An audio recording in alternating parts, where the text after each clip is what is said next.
Hello, this is an assessment of a Richard Lipp grand piano, 2 meters long and made in 1904, and it's just come into stock. So we're assessing it to see what sort of work needs doing, and there is a little bit of woodworm in the legs here, so that we will treat immediately because obviously we're concerned to make that good. None of it's live, but we'll be treating both pedals and lyre, and just look for zeroing on the pedals. It's a beautifully made piano. This style of leg is the same as the Steinway, slightly older Steinways, and Richard Lipp carried on with this for a few more years before they had their own unique style as well. It's as good a piano as any top range piano. You see the way the casters are underneath. That's, as I say, that's what Steinways also did. Pedals reasonably low, so that's good news. And you can see on the right hand pedal it's been used a reasonable amount, but the metal is not worn through, it's just shined up. The shape of the pedal hasn't changed. Sometimes on the Bechstein you get them completely worn through. Richard Lipp's very, very thick metal here, and you can see they have used the on-a-quarter pedal too, so obviously a good pianist been playing this. Looking at the inside, everything's original. The tuning pins are original tight tuning pins, that's good news. And looking at the inside soundboard here, we can see that the soundboard itself has no cracks or anything in it, though it does have a spillage in the middle, which is a shame, so we'll see what we can do about that. A very fruity bass, as you'd expect on a Lipp grand, and perhaps losing it slightly as the strings are now over 100 years old, but it still has a very rich, warm tone. Obviously, if we restrung the piano, it'll be slightly stronger tone, but we'd lose the original strings which Lipp has specified, and with a maker such as Lipp, you don't want to change things unless you have to. If the tuning pins were loose, we'd change them straight away, but they're very tight, and happy to guarantee this for 10 years.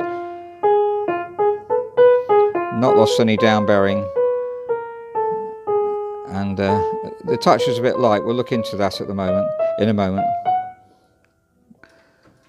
Our down weight here about 30 grams, which is very, very low. Should be around about 50, just under, and that's consistent right throughout. So it's very, very light touch, and we'll see why in a second why the touch is so light. It's obviously been played a lot, so we are. Every single one's going down with about 30 grams on it. Lipp grands are so beautifully engineered. One of the things that they have is this mechanism to stop the screws falling out. That's really useful. Bluthner do the same, and one or two other manufacturers. Sorry, I didn't get time to finish off the video. That was made about a few weeks ago, and we've done a lot of the work on the piano.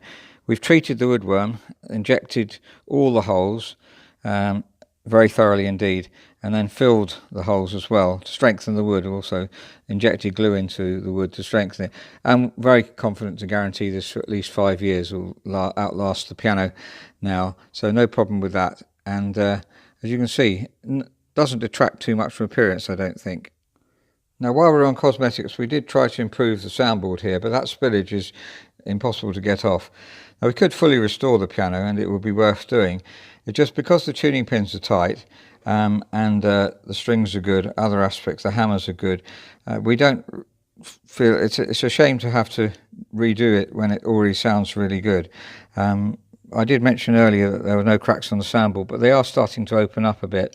That's a sign of it having dried out, but it's not affecting the tone at all, because the down bearing on the bridge, which we've talked about in other videos, is the important thing. And in the middle here, it's just absolutely perfect. Richard Lipp's so well made. Now, I think I mentioned earlier, these are the original strings. You can tell because how loose the standard size lever is, the original pins. But I'm zeroing in here because we pitch raised above 440 just to check that no strings would break. And indeed, we had to splice one of them here.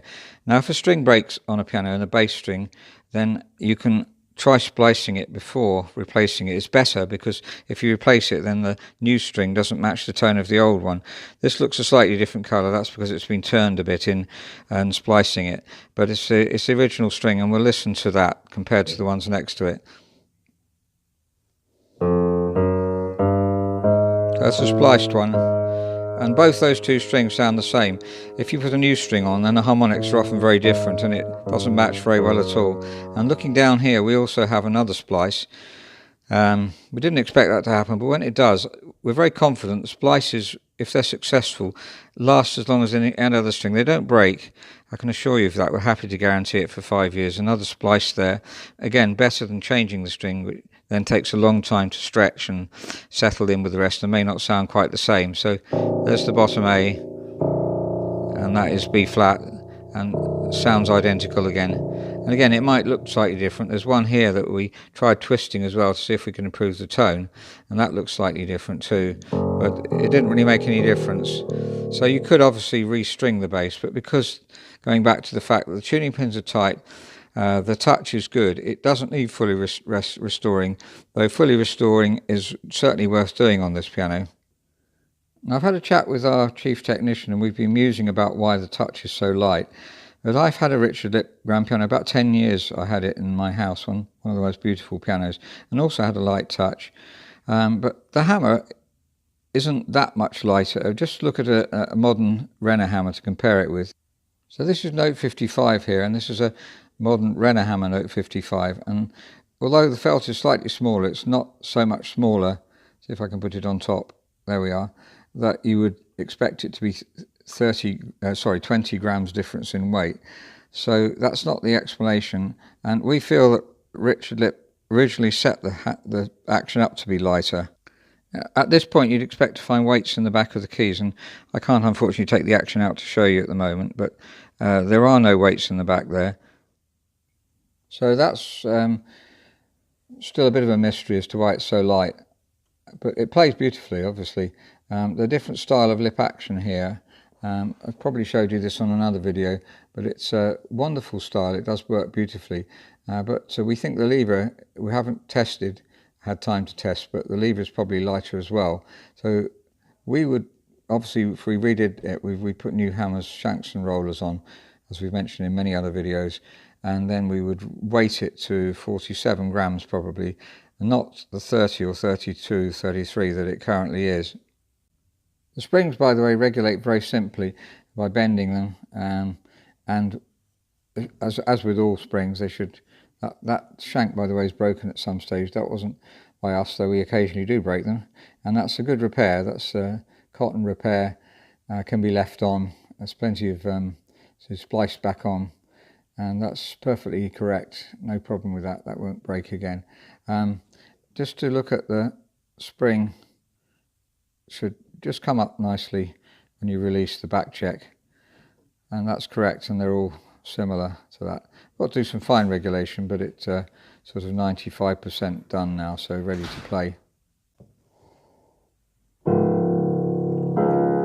So that's an assessment of a Richard Lipp grand piano that's in stock. We've done some of the work on it, or in fact most of the work that we're going to do, unless we fully restore it, which we could do.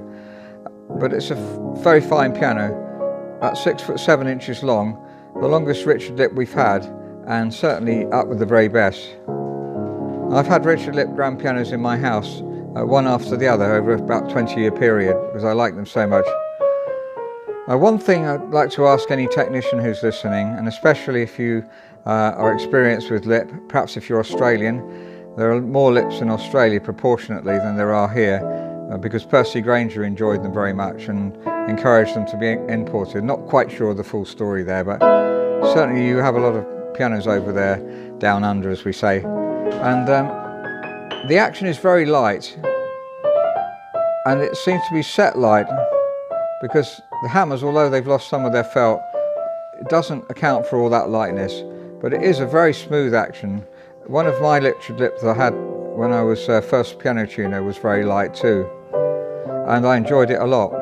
And we're inclined to leave it like this just because all modern pianos are heavier. They're about 50 grams down weight, and this is about just above 30, which is very low. But if you're a harpsichord player or an early keyboard player, you would like a light action. It's easy to play fast. In fact, many concert pianists like light actions for their home pianos, but of course you need a heavier action to play when you're practicing for concerts. If you don't play very much, then a light action again is a really good idea.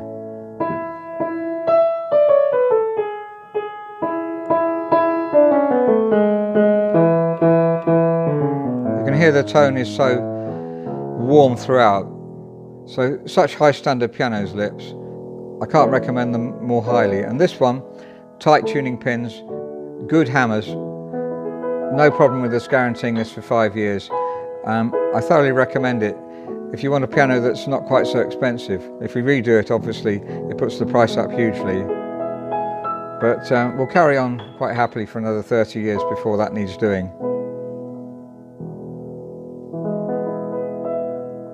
Thank you very much for listening.